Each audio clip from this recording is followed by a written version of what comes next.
Hello and welcome to everyone listening to the Written Melanin Podcast, the place where you come to get your weekly dose of melanated creativity. I'm your host, CM Lockhart, an author of fantasy books featuring Black girls who aren't all that nice, and the owner of the Melanin Library, an online database of books written by Black authors. And in this space, I invite you to listen to the journeys of Black authors with the hope that you'll gain something from it. I am glad that you are here. And today, you guys, I am here with Nicole S. Palmer. She is an author, editor-in-chief, and the founding partner of her publishing company, Delnic Media. She's also the host of the 5-star rated podcast, Black Womaning in Corporate America. And when she isn't writing, she's speaking, and she's usually talking about equity. So, welcome to the podcast. I'm so glad to have you here. And please, for those of us who are new to meeting you, tell us about yourself and tell us about your book. Thank you so much, Chelsea, for having me on. Hello, everyone. Again, my name is Nicole S. Palmer, and my book is called Playing the Game While Black Women in Corporate America. It's what I call my love letter to all Black women still in corporate America like myself. It's the book I wish I had before I entered corporate America. And it really is just a journey through all of the experiences that I had and putting together strategies, how to navigate corporate America, because I do very much liken it to a game because it is a game. And I actually fashioned it after the game of chess, but not to worry, even if you've never played chess before, it is very relatable and just a lot of connections between the two. Love it. So I will admit that I am new to your book because I left corporate America, and I don't even know if teaching is considered corporate America, but working for other people is definitely a very unique experience, especially as a Black woman, especially when you are, young or new to the field, or even as you navigate it according to like my mom and my aunts and my friends and stuff. It doesn't necessarily get any easier. So when I found out about your book, I was like, oh, this is interesting. So I guess my first question for you is what led to you writing this book? Because I'm assuming it's based off of a not so great experience with corporate America. A little bit. Yes, actually, it is what I call the job that shall not be named. The last corporate job that I held that traumatized me to the point that I realized I needed to move through corporate America differently. So at this last job that I held that actually put me on medical leave before I left, I actually, during the medical leave period, I wrote the book. And so it was a time to just reflect and look back and realize that everything that had happened to me essentially was part of this game that I was in, but I wasn't playing it smart in a lot of ways. I had had success over the years in corporate America. I climbed the ladder. And so I could see exactly where I'd gone wrong, where I played the game wrong, and where I was playing it right. And so I literally looked back and I just kind of I tried to step back and treat it like, I'm playing back the tape, but I'm not playing it back to relive the trauma. I'm really playing it back to look at what I could have done better. Just like a player looks at replaying the tape, okay, this is what we did well. This is what we could have done differently, and perhaps we'd have had better success. So that's literally what I did. And I went all the way back to my very first job in corporate America, actually, when I was all of 16. and I walked through all of those experiences and showed how each of those opportunities that I had, what I did there that worked, what didn't, and what my key takeaways were. And that's really what led to it. But definitely, if I were in a generous mood, I would send them a basket of flowers and thank them for inspiring the book. But I'm not that generous. Not sending a basket of flowers. Thank you for traumatizing me. It was the best decision. It motivated me. But no, I think that's real. That's valid because, as someone who, again, has had to work for other people and kind of navigate that space, you do get to a point where you sit and you reflect and you're like, okay, how did I get here? What brought me here? And then for me, at least, it was a question of what can I do from here? And do I want to continue playing this game? Or am I going to find an alternative path? For me, it was finding an alternative path because I was like, I'm going to go to jail. I'm going to fight somebody. And that is not in my spirit. So let's not do that. Let's not do that. But not overstand. But yeah, no, it's a real thing. And it's hard, especially when you do live in a capitalistic society, and it's just like, I got bills, I got other things to consider. But that being what it is, I know that a lot of my listeners who tune into the podcast, they are either in corporate America and trying to navigate out of it, or they are on the cusp of making that decision of like, do I want to be a full-time writer, or do I want to consider staying in corporate America and just having writing be a kind of like a side hustle, like a hobby, if you will, right? So your experience being what it is in the book that you wrote talking about navigating that, I would kind of like want your opinion on what would you advise for the people listening who are like, you have a guidebook on how to navigate corporate America. How would you say that they would be able to use that to navigate a creative career? Like, do the same rules apply? Yeah, that's actually a really great point. So what's funny is that the book isn't written as something that, oh, okay, I want to escape corporate America. It's very much for those who want to stay in corporate America, but just need to do it in a different way. And so what I have found, even though, and I still feel like in a lot of ways, creative writing definitely still plays a part. You just have to determine what aspect you want to pursue. And by that, I mean, if you want to do creative writing on your own, I certainly do it. And, that's something that I'm doing with the goal of eventually doing that full time.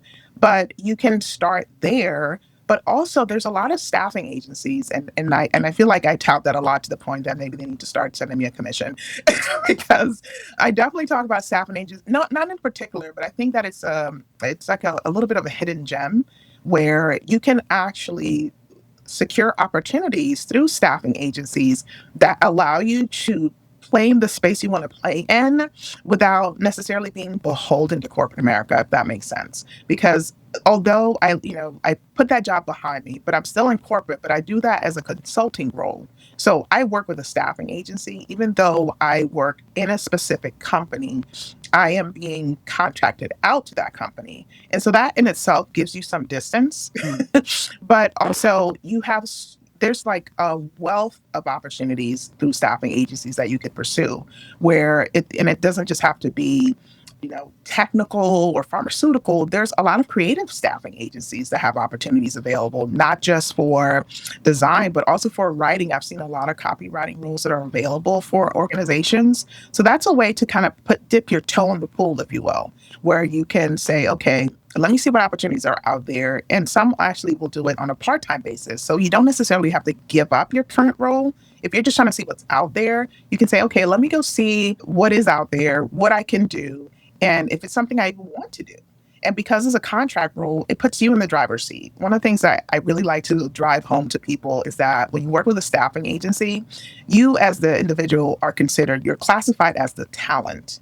And I think that's really important because I think we forget that. That means that we have power and we bring something to the table. Just like any professional athlete brings their talent, we are talent. We have something to offer, and that we need to start conducting ourselves that way and actually start bargaining or actually negotiating for opportunities for ourselves through the multitude of staffing agencies that are available. Yeah. And the thing is that I kind of caught in that is the fact that it can be a transition, or it could be, like you said, dipping your toe into that world and kind of like that, filling the gap. So, because I know that when I left my job, it was kind of like an all or nothing type deal.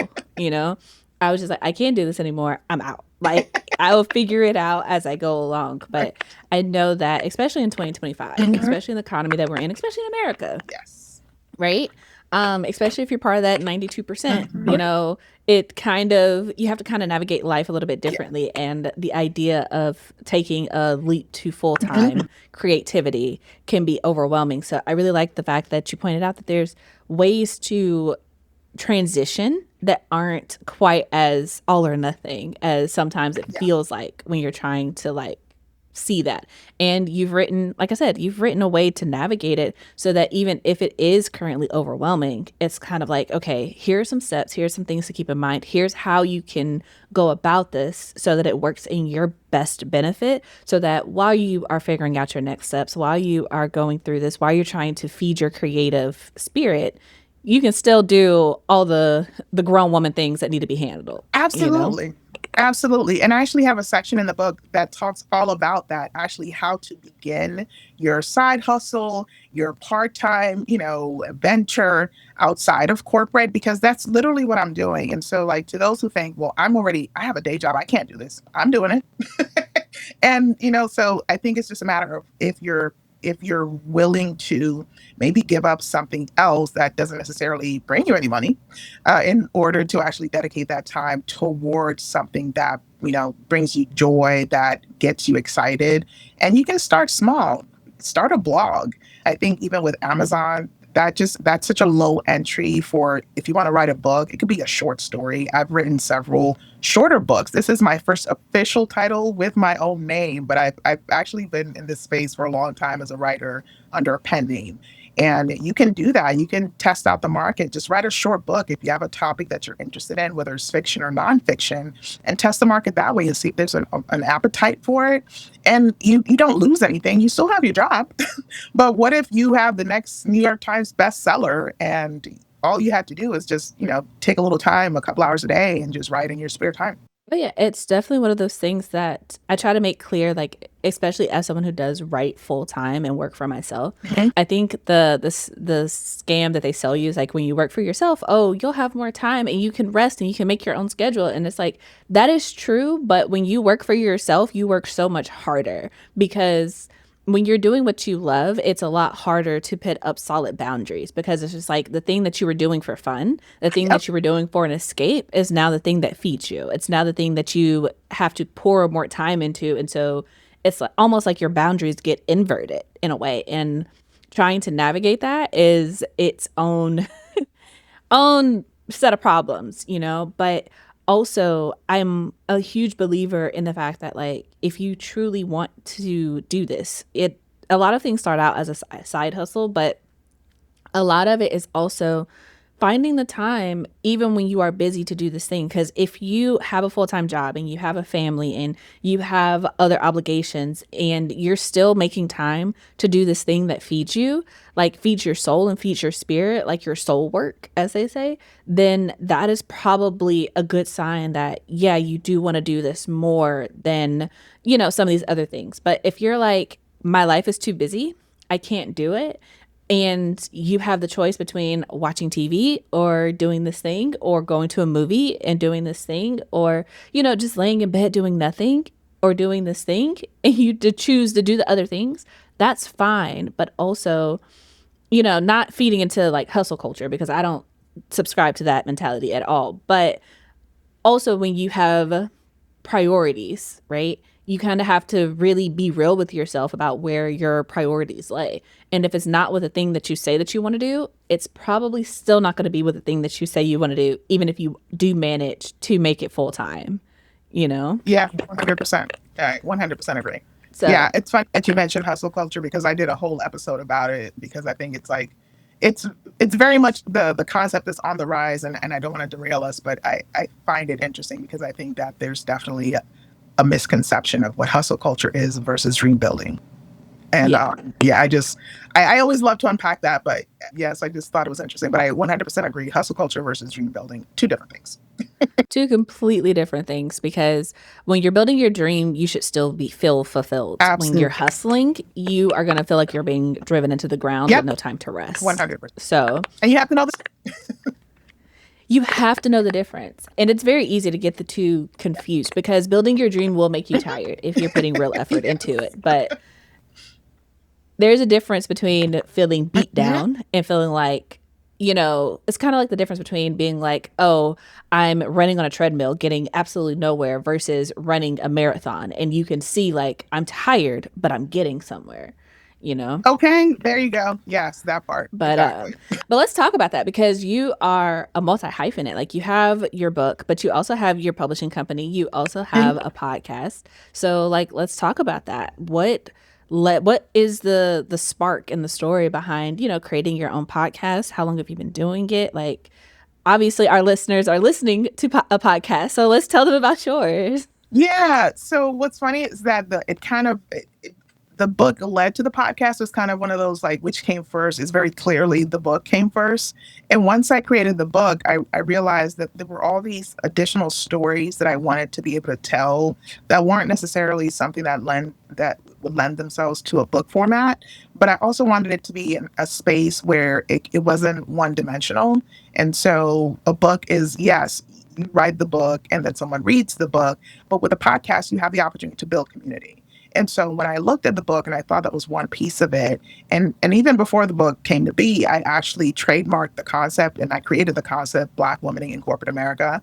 And so when I did that and I defined it out, then the book kind of just came out of that. But I also recognized that the concept itself to me was almost an umbrella of sorts, where I looked at it as something that would eventually become a community that would host and hold these different pieces. And well, as I was promoting the book and sharing parts of the book and recognizing there are so many other stories that just kind of never made it into the book, that the kind of the cutting room floor, if you will. And it's like, I really want to tell these stories because I think that sometimes people don't necessarily connect the dots. A book description can only do so much. But if you start speaking to people as the person who wrote the book and telling them, here's some of the back end that you didn't really know about that went into this chapter, or start breaking down these concepts, then people start to connect those dots and actually start to want to not only get the book, but they understand where the value is to having the book. But I also recognize that I wanted to have people be able to tell their stories and to, again, create a platform and a community around it. So that's where the podcast came to be. And so it wasn't on a whim, but it was just something I realized it was an evolution. So here's the book, but now we need a platform and a space for it. So the podcast came out in December of last year, actually 4 days before my birthday, which is why I remember it so clearly, was the first episode.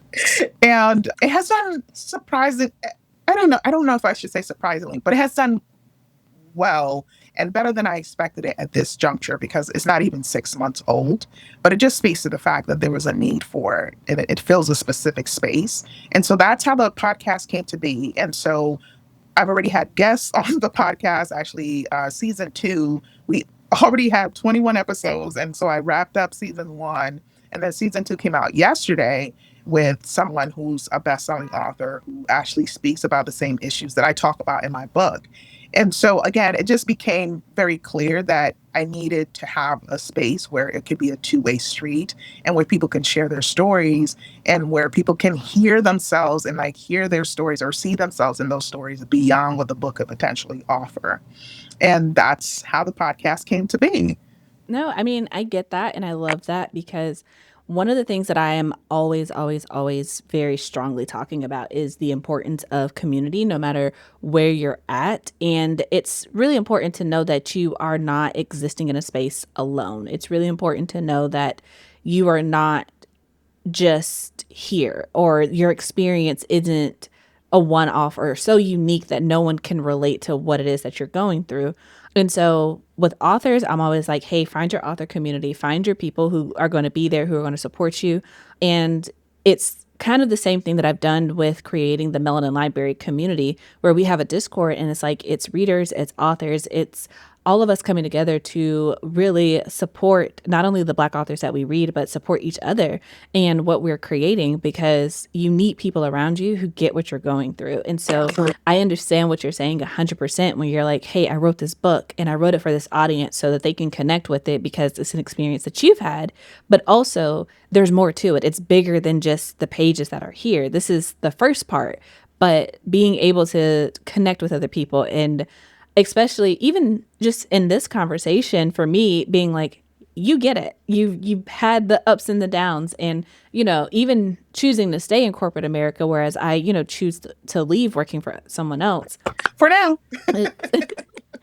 It's kind of like, okay, it's nice to be able to have a conversation and be like, okay, you get it. You get the struggles that come with it. You get the ups and the downs and the frustrations, and the at times feeling like trapped, like, how dare, I am a human being, and who told you could treat like this? You're not my mama. Okay. Right? And it's a whole mental gymnastics, and just knowing someone to be like, yeah, I know what you're going through. That connection piece, that human element is so important and sometimes underrated. And I feel like that has been my soapbox for 2025 of like appreciating the human element Mhm. of everything, because it goes so much further than I think so many of us give credit for. And I think it's the reason why we watch YouTube videos and listen to podcasts and Yeah, go to events. It's like we want to know that there are other people out there experiencing things similar to us, absolutely. and giving a space and a platform for it is so important. Yeah. So Yeah, I important. think like we underestimate, and I don't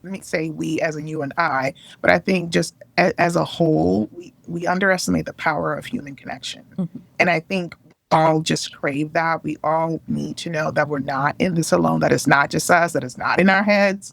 And I think that knowing that someone else is walking through the journey with us, I think especially as an author that maybe is a quote unquote unknown, it just helps people to connect with you. And because essentially when they buy the book, they're not just buying the book, they're buying into who you are as a person, because they're saying, I see you, I see myself. And because I connect with that, I want to support your work. Absolutely. And I'm not saying if you're listening to this to go out and start a podcast. I'm not saying that is the solution. Okay. I'm saying that talking to people, meeting people, hearing people, listening to people, being perceived and Yeah, perceiving others is far more important, especially if, as authors, a lot of us are introverts. A lot of us don't want to go out and talk to people. But that is, I'll say, a necessary evil of this, because ultimately, and this is free marketing advice for anyone listening, especially my authors, the goal is to get people to support you and what you're doing, and the product is just secondary to that. That way, if you come out with another product, if you come out with another book, if you do something else, they are invested in you and not just the thing itself. yeah, So, 100% agree with that. so that being said, I'm assuming they can listen to your podcast on like all platforms, or Yeah. are there specific places? No, so it's pretty much everywhere. It's even places that I didn't realize there were. So it's on Spotify, it's on Amazon, it's on Apple, YouTube. We have actually our biggest audience. It's on YouTube, and I think it's just probably because it's free and accessible for the most part. But yeah, you can listen. You can do a search, and you will find it. It is everywhere. Yes, Black women in corporate America. All right. So I will leave a link to that down in the description box or show notes, depending on how you're listening to this episode.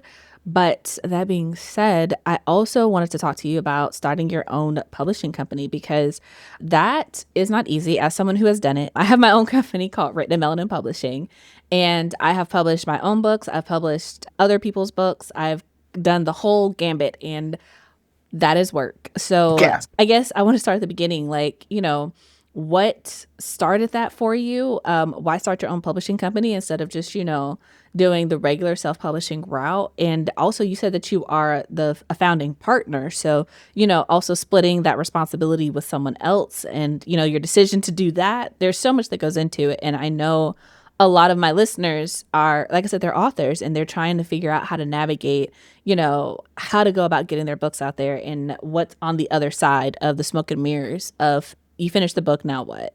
So I'm curious about your journey. Yeah, so I will say that it's something that I think it was always inevitable for me. So when I've always been a writer, and so it was way back in the day. I started freelancing back in '97, and I had my own little shingle, as they call it, way back when it was Elance, that platform that people don't even know exists because it's changed names multiple times. But I would get my clients, and I had my little Rolodex of clients. And so eventually I wanted to actually, I got really interested because I knew I wanted to write a book at some point. And so I was really interested in the idea of like what goes into it. Like when I get an idea, I like to know all the ins and outs behind it. And so it just so happened that I saw this job posting for an intern at a publisher. And I thought, oh, that sounds really cool. And it didn't require a lot of experience, just an interest. And so it was a local publisher, and he took me on, and I learned actually, and it was at least from the outside looking in, it looked like a huge publishing house.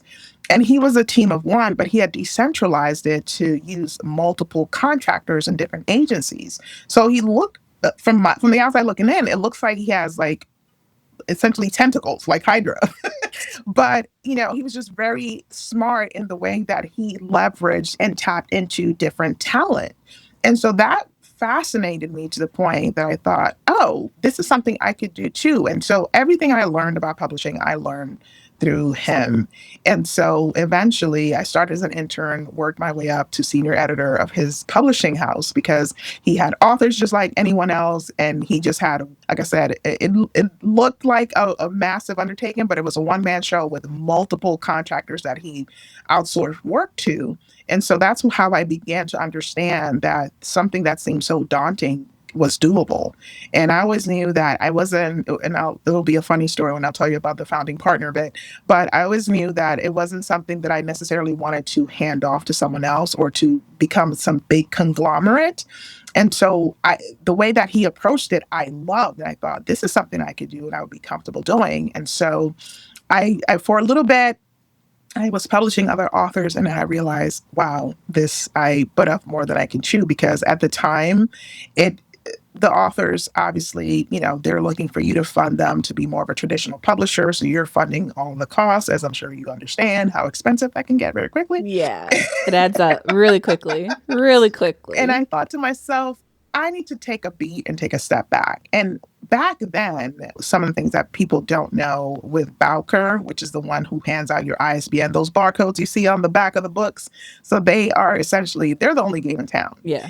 But back then, you had to buy your ISBNs in sets of 10. Mm-hmm. And so you multiply that, do that math real quick. That's $400 something, for a very young, late teens, early 20s chick.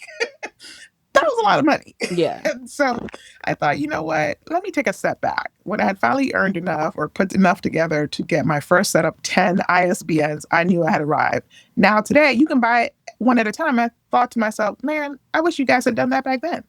So anyway, fast forward to today, where I wanted to write this book, but I also knew that it was kind of a hot button book because it's very on the nose. I mean, if you don't read anything else but the title, you know exactly what I'm talking about. And I recognized that that wasn't necessarily going to be, a lot of people weren't going to have an appetite for it. And because I knew that I had determined that once I leave corporate America once and for all, it was to actually really launch the venture in earnest, the publishing. So we made the book by my partner and I, and spoiler alert, the partner is my husband. So I knew the only person I could do this with was my husband. And so we are co-partners in this venture because sink or swim, we're doing it together. We're only risking our own funds and, our sweat and tears, if you want to call it. And I trust him implicitly and vice versa. So that was important for me. And I knew that that's not something that I could or would want to do with anyone else. And so we knew that in terms of making a splash and really stepping out there, that book was going to be our flagship product. And so that's the first book we ever published under Delnic Media. And we technically haven't looked back since, but it is hard work. Yeah. Very hard work. And it is something you have to do because you're passionate about it. But it was important for me. The biggest reason, the selling point, and for anyone who's on the fence and thinking about it, it's the knowing I have 100% creative control over everything I produce. And that was more important to me than a lucrative contract, than whatever figure deal that could come by. And I also didn't want to be at the mercy of a publisher saying yes. No, I fully understand that. And so if I'm the publisher, I'm always going to say yes. It's me. I am I am one and the same, author and publisher. Of course I'm going to say yes. And also it made me realize that even though I took a step away from having those opportunities and partnerships with others, that I wanted to offer that to others. And we wanted to do it in a way that really focuses on underrepresented and marginalized authors, because that's my story. That's who I am. And I know there's a lot of authors that have these fantastic stories that don't really get told, that we wanted to give voice to. And I'll try not to rant too much, but there's one little interesting tidbit that I wanted to add that I was talking to my husband about the other day, is that you have to dig and drill down to find the categories for African American within the book genres, which I find and it takes me aback every time. And this is whether you're on Amazon, if you're getting ready to list your book, they don't make it easy for you. But you see every other category is the very first category that comes up that is front and center. And I thought to myself, man, and if you're not someone who has that experience, you may think that's not available to you. And so you try to get creative with well, what genre does this really fit into?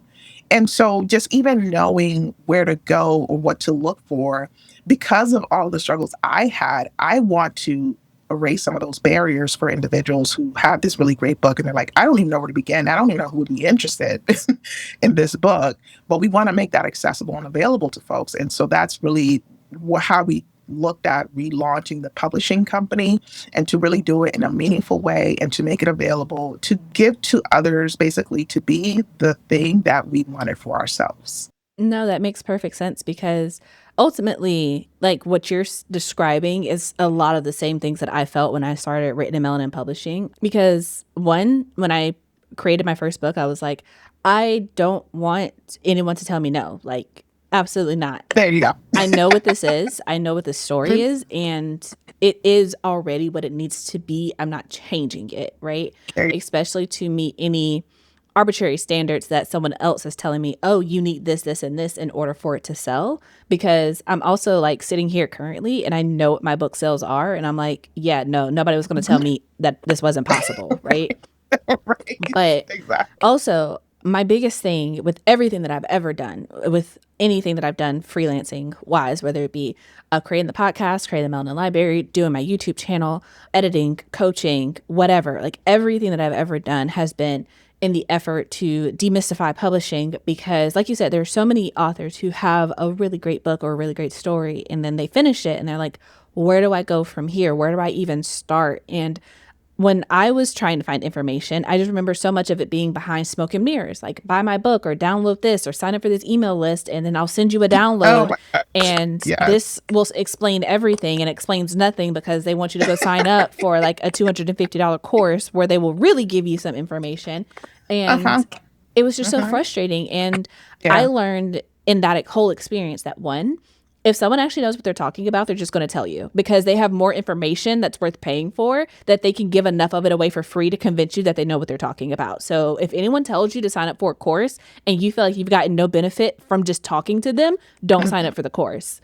Yeah. But also with starting with Written Melanin, I was very similar to you. I was like, oh, I got this. I figured this out.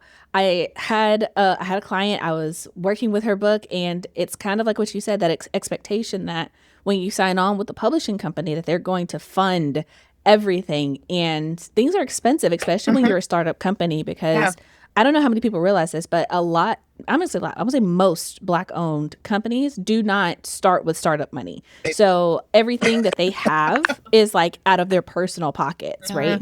And that being what it was, when she came on, I was just like, hey, look, I can do a lot of this for you, but some of the things that you're asking for, you want the really, really nice cover artist. Yeah, if you want that, that's gonna have to come out of your budget, because I don't have money for the really, really, really nice cover artist, right?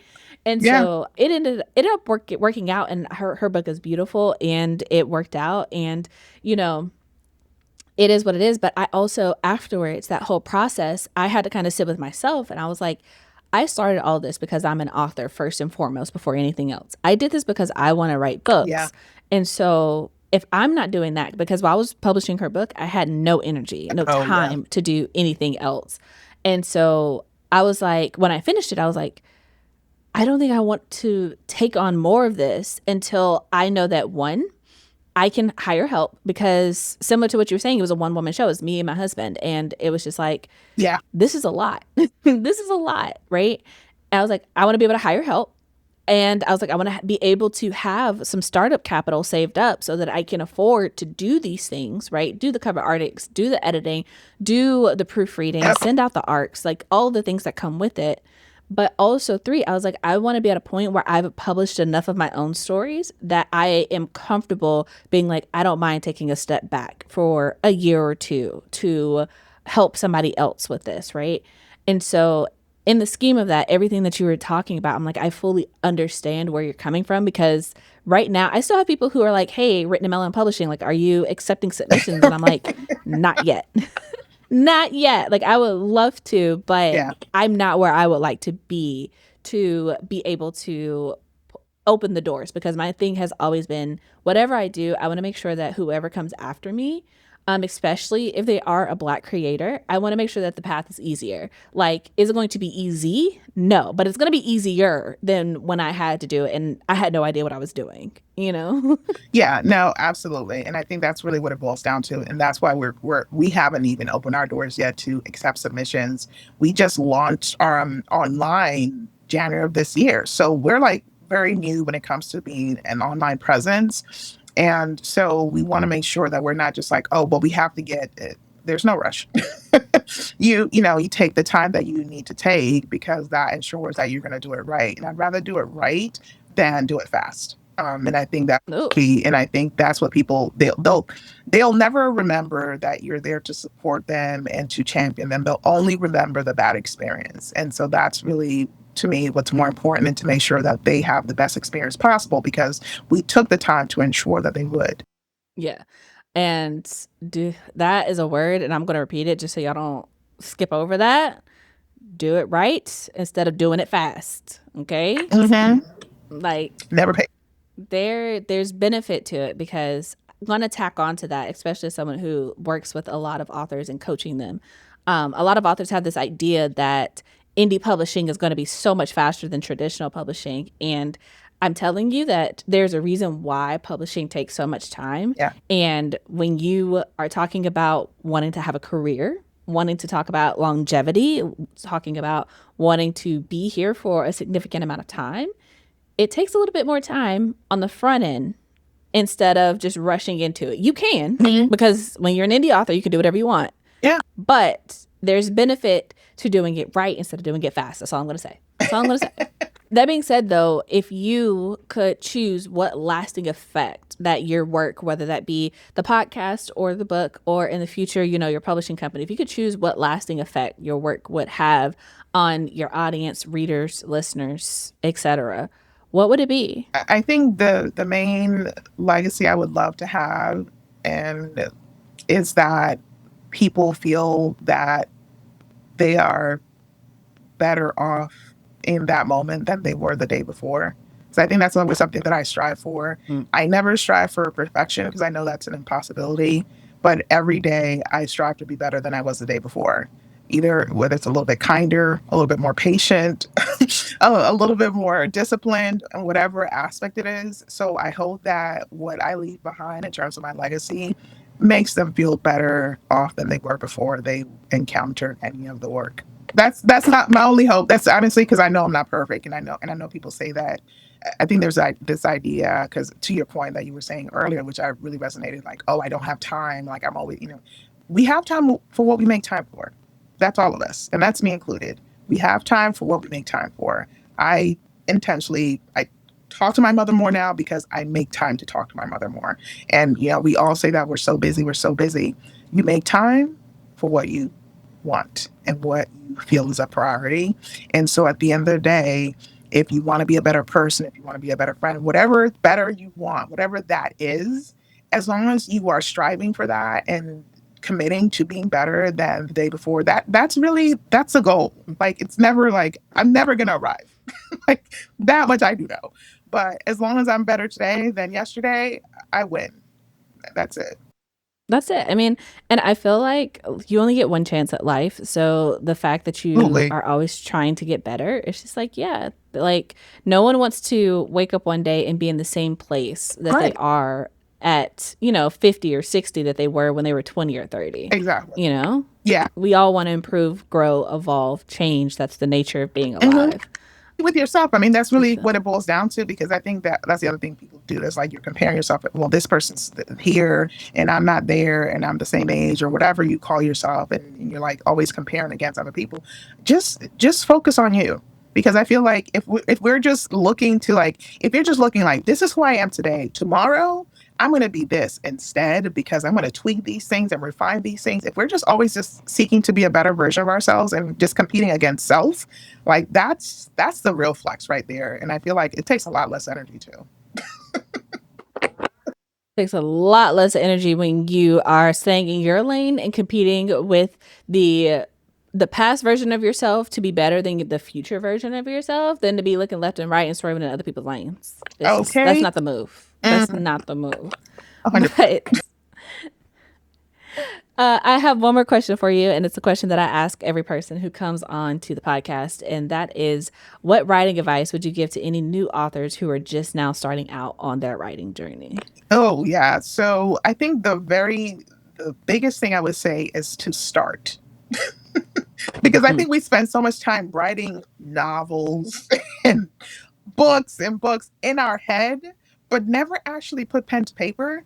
Just start. And it doesn't matter if it's messy. If you prefer to write by hand, get you a bunch of spiral notebooks and just write it all out. If you're a typer, I'm a fan of my iPad with my stylus, so that is my jam. But however, whatever medium works for you, just start and see what happens, because there's an audience for everyone, I promise you. And that's what I have learned the most. We always discount ourselves. It's not that people reject us. We reject ourselves before they even have the chance. And if we would just take the time to just start. That's number one. And then you can work up the nerve a little bit and then just put it out there. Share it with one person and just see what happens. I think that's really what it boils down to. And then you'll look back and say, oh my gosh, I can't believe I was this afraid, or I can't believe whatever story you were telling yourself that was stopping you from doing it. Because everybody who's really like a writer, and I say this to a fellow writer, so I know you understand exactly what I'm talking about. If you were called to write, it's because it's your gift. Mm-hmm. And gifts aren't for you, they're for other people. Gifts have to be given freely. And does, get to keep it to yourself. You've got to put it out there. And if you know that that writing is what you were called and you were born to do, you got to do it. Absolutely. I want to say that it was a quote by, I want to say it was by Maya Angelou. And I want to say that it was something along the lines of, there is no greater agony than bearing an untold story inside of you. Oh, yeah. And it's just kind of like facts. Yes. Facts. I have it. Hold on. Let me make sure. Yes. It was by Maya Angelou. There is no greater agony than bearing an untold story inside of you. And it's just kind of like, if this is your gift, if this is what you were called to do, then there is no escaping it. There's no getting away from it. And, the sooner you lean into it, the sooner you essentially, as I say, feed that beast inside of you, the easier your life is going to be, in a sense, but also the more doors and things are going to open up. Because when you are walking in your gift and you're walking in your purpose, things start to change and things start to align in a way that you could have never imagined they would. And the things that used to terrify you are just like, they become a given. Like, yeah, of course someone's going to buy the book because this is what I'm supposed to be doing. The fears that hold you back kind of fall away when you know that you're doing what you're supposed to be doing. 100%. So agreed. Absolutely. Just start. Get into it. Yes. Create the habit. Sit down, write your story, tell someone a story. Even if your gift isn't necessarily writing stories, even if it's telling stories, create your YouTube channel, start your TikTok, start making those reels, whatever it is that you need to be doing. You never know where it will take you. But that being said, Nicole, if you could please let the people know where to find you, I will go ahead and take us out. Yes, absolutely. So I pretty much live on LinkedIn. And so you can find me on LinkedIn, my full name, Nicole S. Palmer. Or you can find me on my website, delnicmedia.com. And that's D like David, ELN like Nicole, IC, media.com. And I'm also on Instagram. I'm also on TikTok. All the same handle, Nicole S. Palmer. Really easy to find me for the most part. Awesome. And y'all know that there will be a link wherever you get your links from. But that being said, that is it for this episode of the Written Melanin Podcast. If you'd like to support this podcast, then please share it with someone you think may enjoy it. Join our membership on the Melanin Library website. Grab a copy of my books from my website, cmlockhart.com, or donate to the podcast so that we can continue making content for you guys. There are links in the show notes / description box for everything. And thank you guys again so much for listening. Until next time, I hope all your books are full of melanin.